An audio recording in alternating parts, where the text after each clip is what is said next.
رات کے وقت ایک چور گھر میں داخل ہوا۔ کمرے کا دروازہ کھولا تو مسیری پر ایک بوڑھی عورت سو رہی تھی۔ کھٹ پٹ سے اس کی آنکھ کھل گئی۔ چور نے گھبرا کر اس کی طرف دیکھا تو وہ لیٹے لیٹے بولی، بیٹا تم شکل سے کسی اچھے گھرانے کے لگتے ہو، یقیناً حالات سے مجبور ہو کر اس راستے پر لگ گئے ہو۔ چلو کوئی بات نہیں، الماری کے تیسرے خانے میں ایک تجوری ہے، اس میں سارا مال پڑا ہے، تم خاموشی سے وہ لے جانا، مگر پہلے میرے پاس آ کر بیٹھو، میں نے ابھی ایک خواب دیکھا ہے، وہ سن کر ذرا مجھے اس کی تعبیر تو بتا دو۔ چور اس بوڑھی عورت کی رحمدلی اور شفقت سے بڑا متاثر ہوا اور خاموشی سے اس کے پاس جا کر بیٹھ گیا۔ بڑھیا نے اپنا خواب سنانا شروع کیا۔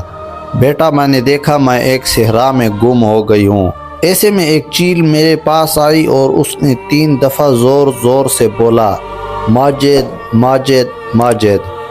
بس پھر خواب ختم ہو گیا اور میری آنکھ کھل گئی، ذرا بتاؤ تو اس کی کیا تعبیر ہوئی؟ چور سوچ میں پڑ گیا۔ اتنے میں برابر والے کمرے سے بڑھیا کا نوجوان بیٹا ماجد اپنا نام زور زور سے سن کر اٹھ گیا اور اندر آ کر چور کی خوب ٹھکائی کر دی۔